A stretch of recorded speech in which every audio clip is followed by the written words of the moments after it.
This show is sponsored by Clinstone, kitchen and bathroom specialists.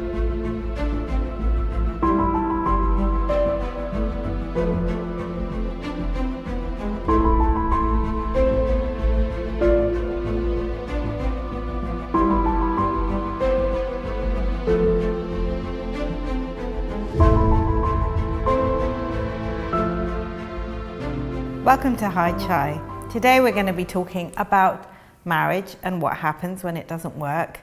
I think that there's so many uncertainties around when you become a single parent, when you decide to move on, and it's a really, really scary time. Having been there myself, I can tell you that it's full of questions. How am I going to survive? How am I going to earn some money? How am I going to look after my kids? How am I going to manage everything by myself? Am I going to be lonely? There's so many kind of emotional and financial questions that you have, and it's a really big step. Today I'm going to be talking to Kajal. She's been through it and come out the other end like a shining star. So I would like to welcome you today, Kajal. Hey. Hello, Samiha. How are you? I'm really good. How are you? Not too bad. So excited to be on this show here, and thank you very much for having me on board. It's my pleasure. It's great to have you, and I have heard your story, and I'm really looking forward to you sharing it with other people. And I think it's so unusual because you've gone through so much, and I just think that you sharing it will show that kind of inspiration and the fact that you can succeed. And you must have been in the same place as me with some really dark moments and not knowing anything. So I'm just going to let you dive in because it's really important for us to know, gosh, how bad it was. Yes. How bad was it? It was bad. It was bad. And those of you who know me will know that they see this Kajal, right? But if you had met me 15 years ago, it was a different Kajal. Yeah. A Kajal who couldn't speak, a Kajal who couldn't look you in the eye, a Kajal who didn't have no, very low esteem, no confidence. And I didn't have no basis to stand, in terms of in front of the society. I thought without my man, without my marriage, I would be nothing. And that is how we're brought up. Actually, I was brought up like that. That your husband is your life. Your husband's home is the last home you leave. And things change, and this is something that we're never at all ready for. But my marriage, I got married at the age of 17. Wow, was it like an arranged marriage or? So it was like arranged marriage because my elder sister is married to my ex-husband's brother. So, he saw me there, he liked me, and he said he wanted to marry me. And I wasn't ready. I was in school, and obviously because of the other connection, there were complications there. And end of the day, there was some blackmails that came around, and I had no choice but to go ahead and get married. And I know there were times that I thought that I could literally fight this. But when you have got no support, family think one thing, family, the society, everybody thinks that you have to do what your parents have asked you. You have to live for your family. Mm-hmm. And of course, I got married at the age of 17 and accepted that was the world. Yeah. I had seen my mother grow like that. I'd seen my sisters grow like that, They made family, and I wanted to do the same. So I got married and accepted it with open arms, that this is now my family, this is my husband, this is my marriage. Like any other young girl, I too had my dreams, and the dreams were more, watching the Bollywood movies where there is romance, there is love, there is affection, there is, the growth, the beautiful, love between two people. Mm-hmm. But when the actual marriage happened, within days, within the first few days, I knew this is very different. The reality was so different to what I had imagined or dreamt. And it started off with, what I was supposed to do and what I wasn't supposed to do, Okay, so he was kind of dictating Totally. the way that you acted Yes. and your duties around the house, responsibilities. Yes. So it all started, as I was 17, I was the youngest in my family, and when I got married, I wasn't ready for this marriage. I didn't know what marriage is. I had, I'd never had, I wasn't, my mother never spoke about how, marriage should be, except for abide by the rules and listen to what your husband says and do what you're asked to do. But in my case, it was more about, I was a very bubbly person, very happy, bubbly person, and just got on with life. Anything that came about, I just got on with life, But then I got married to a man who was very strong, very, very strong, and feared men, right? And this is something I didn't know initially because I just saw him as, husband, right? Yeah. But then when the rules came about, what I should wear, where I should go, whom I should speak to, how I should speak, when I can leave the house, when I can't leave the house, whom I should call, whom I shouldn't call, everything from physical and to emotional and, everything was controlled. And this controlling came to a point where I think I was married for 16 years, I sort of felt that those 16 years I lost myself. Not just in these 16 years, I think the first 3 months of my marriage, I just felt like I didn't even know who I was. It was all about him and his needs. So as you became this different person, did you ever feel any love, any passion, anything with him? No, so love was very much, it wasn't like we would hold hands or we would hug and we would cuddle and sit and, watch telly together. It wasn't that, It wasn't like we both wanted the same thing. Mm-hmm. It was what he wanted. Okay. It was never about what I wanted, what my needs were, whether it was emotionally, physically, sexually. It was never ever considered that what Kajal wanted. It was more and everything about what he wanted. And I still remember today that,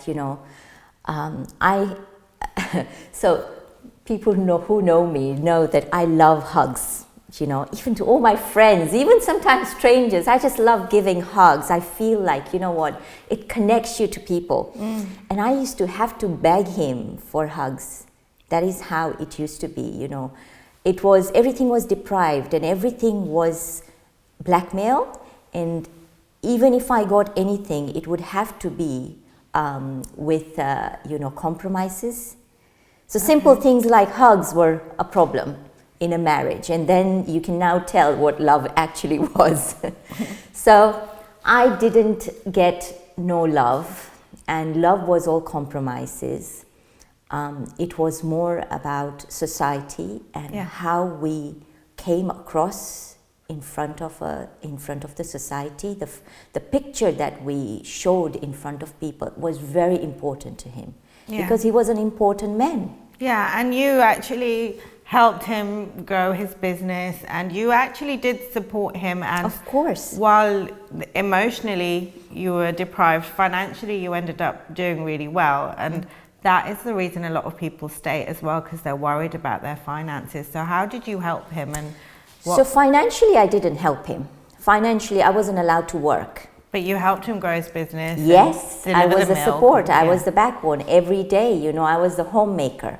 Yeah. I was the person who entertained all his parties, all his people, all his businesses, all his taking care of every document and everything, So I remember every single day he would ask me what my opinion was on every decisions that he made in businesses. Not that he would ever tell anybody that it was, I do that, because he always thought people would look down upon him if he ever said that, his woman has got any talent or anything.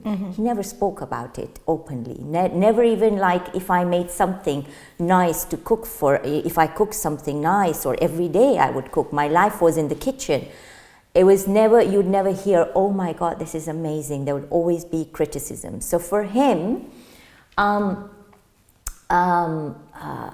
was a very, very supportive wife, even through his ups and downs. He had lots of problems in terms of his business. He worked with the government, and he came across a lot of big people, you can call it, I wouldn't call it mafia people, but that level. And he had lots of threats, always he would be walking out with a lot of threats, the kind of work he did. And my support was always, always there, backing him up. And I think he knew that. He knew that his power came from me. Yeah. But you say, isn't it, some men are such that they would never accept that a woman, to show that I am empowered by a woman. Yeah, that's true, absolutely true. And while you were there for him, he also was there for other women, right? Yes. So he always had this thing about him. He's a very charming man, right? Very charming. He would sit with you for 5 minutes, and anybody can easily fall in love with him. He's got that charisma about him, But at the same time, it's always different, right? What you have in your house and then what you have outside. When you have a takeaway food, it always is nice. But he did have a good story about him with women. It never came out openly. Of course, there were times that things did come out, and it was all over newspapers, and whether it's his secretary or it would be his personal assistant or a friend or somebody. Coming from me, I never had that controlling nature or a questioning nature. And even if I may say so, I didn't actually have the rights, because he never gave me that opportunity to feel like I had a right to say anything to him, So when you read stuff like that in the newspapers, that he was out here and he did this, or he's, this girlfriend or that girlfriend, you wouldn't believe it, because one, I was always taught to be in denial. Okay. And lots of people are. I yes. think that's not unusual. And even if you're not taught, you kind of want to be, because it's quite a big thing to accept that you're at home, but they would rather, get that cheeseburger instead of being served a steak, right? So I remember it was always that the girlfriend is there, but we were taught that you have a home in front of you have a roof over your head, you get food, you get everything paid for, and when I say everything paid for, it's just the food and the roof that you got to be and my mother would say, so what?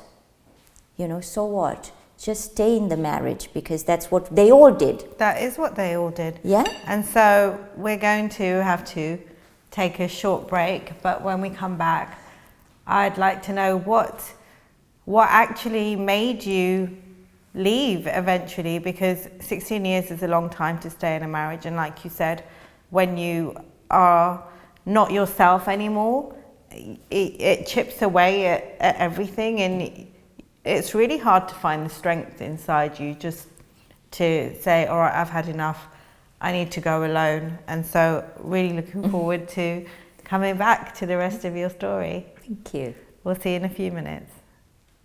This show is sponsored by Clinstone, kitchen and bathroom specialists.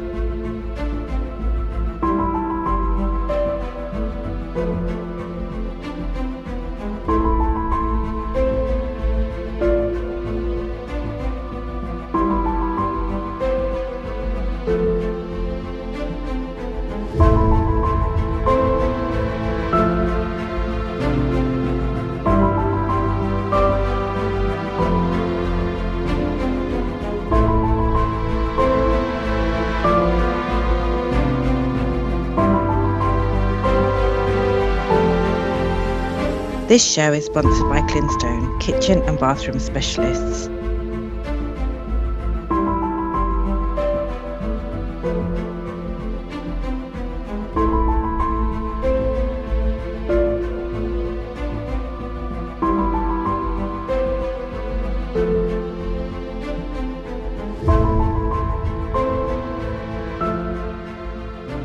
Welcome back.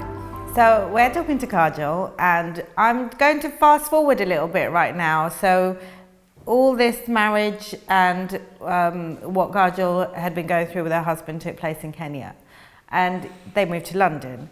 And so London was that kind of game changer point for you, wasn't it? Yes. So what happened when you came to London? So it was my first time for me to travel ever, leaving the country. And With the children? By this time you yes, had 4 children. 4 children. Yes, 4 children, and first time to travel, and that was to come to England. Very excited, but at the same time very nervous because, you know, leaving the family behind, leaving everything behind and coming to a new country where you just have no idea how, what, you know. So yes, moved here, and, you know, within a year, fast forwarding everything, settling down with the children. Children were in school, everything going well. And my husband used to travel up and down. So he would be here for 2 months, go back for 6 months, come back, you know, it was always like. So that happened, and I think I saw a different change of a lifestyle here. I saw how a lot of women were so empowered, you know, so independent. Yeah.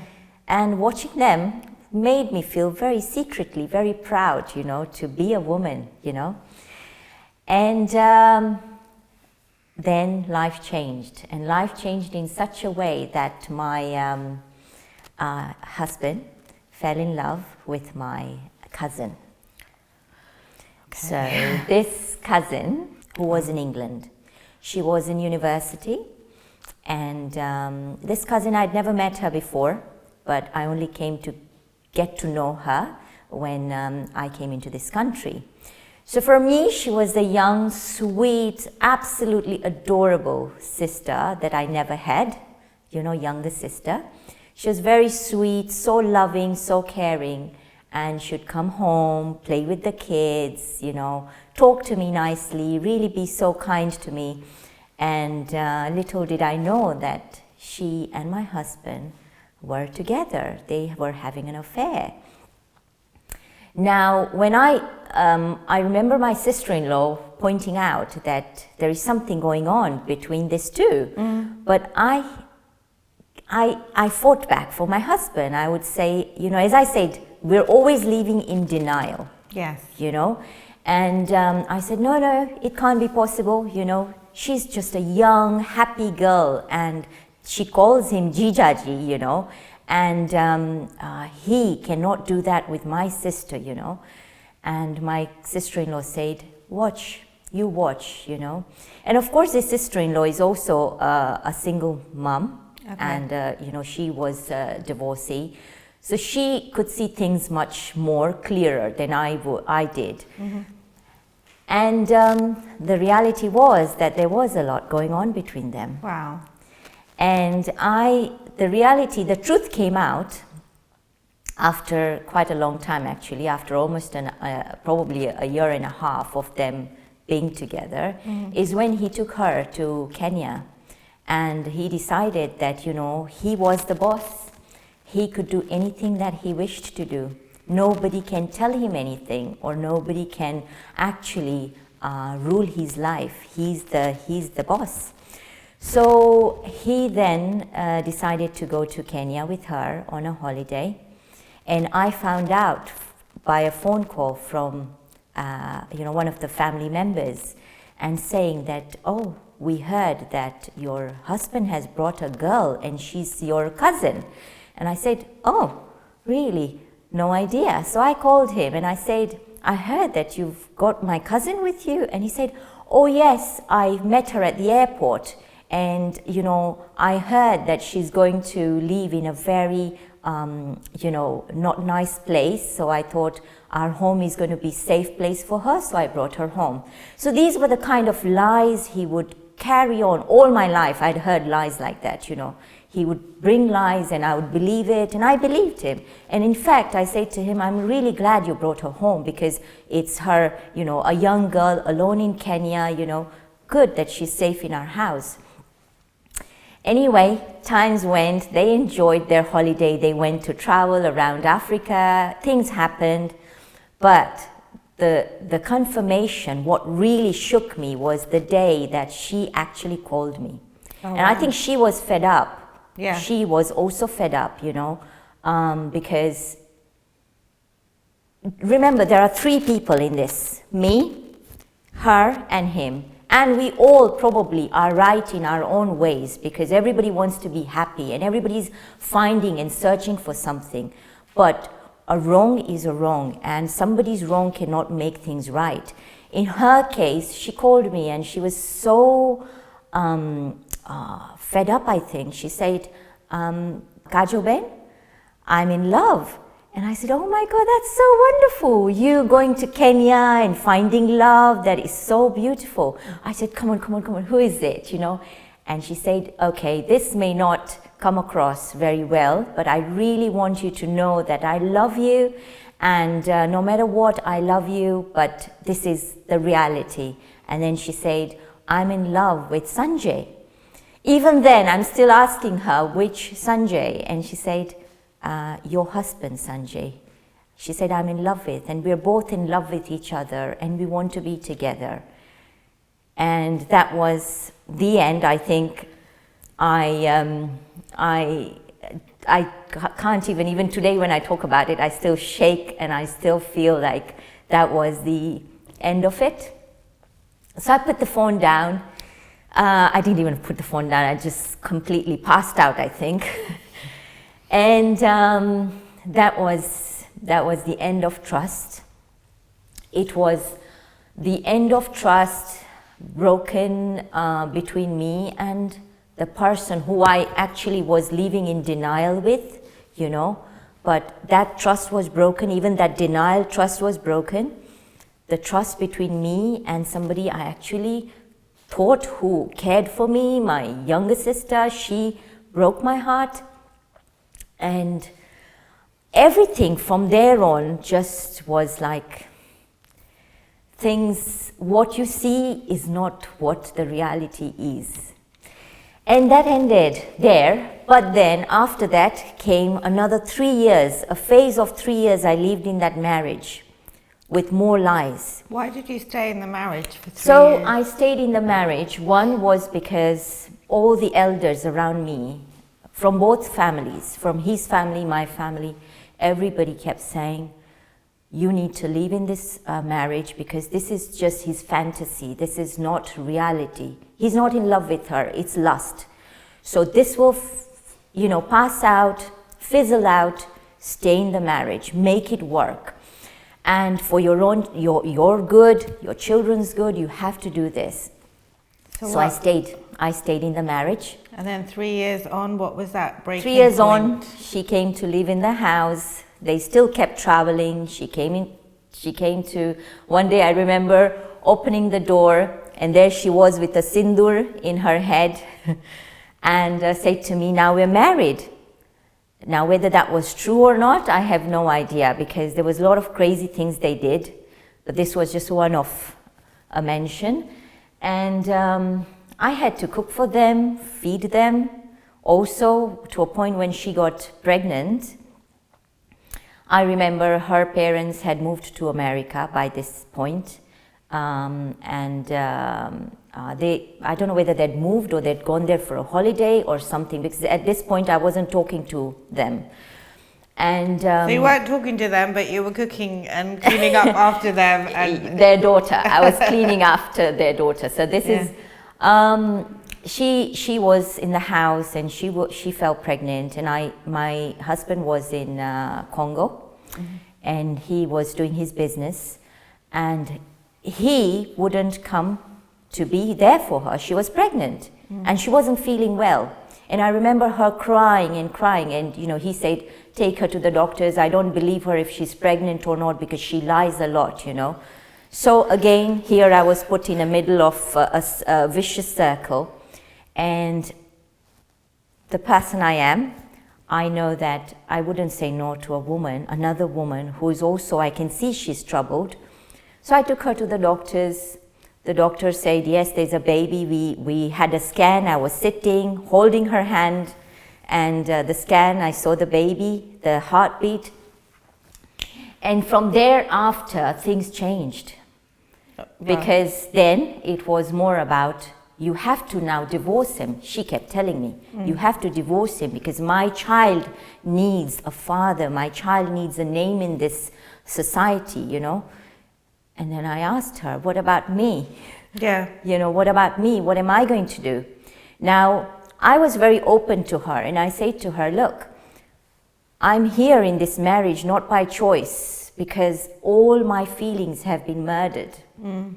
I'm not even with my husband in any form as a wife. It's just a name given to me. So I said, I'm not working. I'm not even on my 2 feet. I have no idea how things are out there in the world, in the real world. I said, I've not been allowed to do anything in my life, to a point where I don't even have a bank account. So I said, how am I going to survive with my 4 children? Now, see, Zamiha, as a woman, the first thing we worry about is a shelter. Yeah, of course, and we have to look after our children. Yes. So then, okay, so let's go to when because you left, right? No, so I didn't straight away leave. These were the worries, and these were, of course, the, financially, I had zero, I had nothing. I had nothing under my name. I didn't even have a bank account. So what am I going to do? But she kept promising to me that things will happen, just divorce him. On the other hand, he said, if you divorce me, you're going to get nothing. You're also going to lose your children. Wow, okay, so that's the biggest pull any narcissist has against a mother, right? Yes. So fast forwarding everything, one day I had to be admitted in the hospital because of something that happened in the house. And I had a friend who I knew as a friend. She was a school friend, but we weren't close like that. But she was working with my husband, doing a business together. She came on board, and she found out from the neighbors that there was a lot of things going on in this house, and this woman needs help. So she came and she said to me, Kajal, you need to leave this marriage. Because if you don't leave this marriage, you are going to not even be alive for your children. And she said, forget, you're worried about shelter and your children. She said, everything will happen. Just leave him. You need to leave. So that was the end of me. Police got involved, and I had to leave that house. And with the children? With the children. I lived with my friend. Okay. For I think almost 2 months, and me and my 4 children lived in a room in her house, and got help from council, and it was a very, very small house. Now this is where the reality was that from a gorgeous, beautiful house to living in a council home with my 4 children, it was a new beginning. It was, but it must have been something that you were so grateful for, because then that material stuff doesn't matter. It does not matter. Trust me, it does not matter, because your freedom of choice, you get the freedom of thinking, you get the freedom of making your own choice. When am I going to have that piece of toast? When am I going to wake up? When can I go to sleep? Every little choices are made by you. So what choice did you make to turn your own life around and become who you are now? Right. So I remember when my friend came to pick me up, and within the 3 days of moving out of my husband's house, she said to me, listen, you cannot sleep in bed. She said, you have to get up. She said, you've got 4 children. And she said, this word called depression is not going to exist in your life, she said, Kajal. You have to prove it to him that you can do it. But she said, before you prove it to him, you have to prove it to the social care, that you are able to look after your children.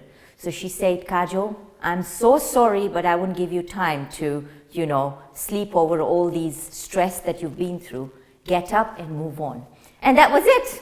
That was it, Zam. That was literally it. I got jobs, and I'm telling you, I've done so many different types of jobs, even to dashing out yellow pages from door to door, to going and cooking for people, babysitting, name it. I did so many different types of jobs, and the little gold that I had from my marriage, I sold it and spent it on doing some evening courses. So I, became a baby yoga teacher, I became a masseuse, I became, learned so many different art of surviving, okay, over the years. And built myself. I was known as the Discover Wellbeing Kajal. And that's how I met you. Yes. Yeah. Discover Wellbeing Kajal. And then one business leading to another. I was literally, dependent on the council for a house, also financially. Mm-hmm. But my goal was to change that within 6 months. No matter if I was doing 2 jobs or 3 jobs, my aim was to not depend on anybody. I saw council also as a control. I was controlled by my husband all my life for financial stability.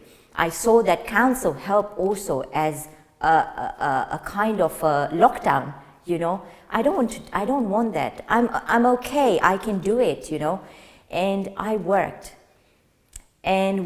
met so many amazing people from here to there, and today I own a business, I own a home, and my children went to the best university, and they are all educated. There 3 of them are now working. But if you would have asked me when I was in that marriage, I know there were lots of threats. Your children will go outline, or your children will lose their track without a father or without financial stability. Actually, let me tell you, the stability that they had was that mindset, that there was no drama in our life. Mm-hmm. When we left that marriage, me and my children all left that marriage. We had such a peaceful, loving home, and that was enough. My children have been brought up, they're amazing kids, they're my 4 pillars, and I think that, having that mind, stability in mind, having that emotional security, and love around you is more important than any financial stability. Yeah, absolutely. But